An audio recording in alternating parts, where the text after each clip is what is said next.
क्षेत्र में हमारी बहन कुमारी शैलजा जी उतरी हैं, उनके आप सैनिक हैं।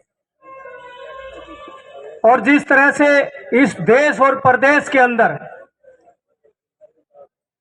जो भारतीय जनता पार्टी का राज चला है, वो सब आप उससे वाकिफ हैं कि ये कहते थे कि अभी हम 2 करोड़ रोजगार देंगे और हर व्यक्ति के खाते में 15 लाख रुपए देंगे।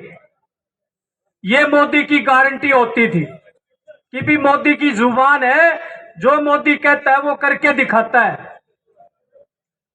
और जिस तरह से राहुल गांधी जी ने देश के अंदर घूम करके कन्याकुमारी से श्रीनगर के लाल चौक तक 4080 किलोमीटर की यात्रा की और दूसरी यात्रा 6000 किलोमीटर की यात्रा की, 10,000 किलोमीटर की पूरे देश के अंदर घूम करके राहुल गांधी ने हर उस व्यक्ति से, मजदूर से, किसान से, व्यापारी से, महिला से, युवा से बात करके आज जो हमारा मैनिफेस्टो है, जो न्याय पत्र है, सबकी भावनाओं को देख करके हमारा न्याय पत्र आया है।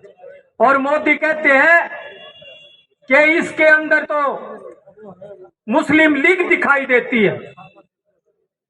और मैं ये कहना चाहता हूं आपको, और उस मोदी को भी ये बताना चाहता हूं कि ये देश सभी धर्मों का देश है, ये किसी एक धर्म का देश नहीं है। सभी धर्म मिलकर के हिंदुस्तान भारत बना है ये।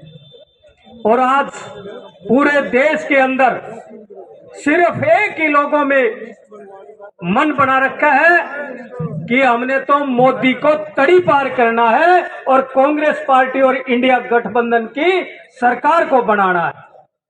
और वो तब संभव हो पाएगी जब आपके बीच में आपके रहने वाली आपकी बहन, आपकी बेटी, हिंदुस्तान कांग्रेस की महामंत्री बहन कुमारी शैलजा जी को आप लाखों मतों से विजय बना करके भेजेंगे, तो आपके बीच में मैं गारंटी देता हूं कि जब ज्यादा मतों से जीतेगी तो हरियाणा की मुख्यमंत्री बहन कुमारी शैलजा बनेगी। ये मैं दावे के साथ कहता हूं। और आप सबको पता है कि बहन शैलजा अगर हरियाणा के अंदर अगर कांग्रेस नाम है तो वो बहन कुमारी शैलजा का है। और किस तरह से दूसरे नेता तरह तरह की बातें करते हैं, उन सबको आपने इग्नोर करके आपने बहन कुमारी शैलजा को मजबूत करना है। जिस तरह से किसान आंदोलन हुए, उसके अंदर आपने देखा कि किसानों को ये मोदी कहता था अलगाववादी है, नक्सलवादी है, किस तरह कहते थे। और 750 से ज्यादा हमारे किसान शहीद हुए, लेकिन किसी की बात नहीं करता था। ये कहते थे कि भाई 2022 के अंदर हम किसानों की आय दुगनी करेंगे, लेकिन दुगनी करनी तो दूर की बात, जितनी किसानों की आय होती थी उसको भी खत्म करने का काम किया है। और आज मोदी किस तरह छटपटा गया है, क्यों? वो कहते थे भी 400 पार।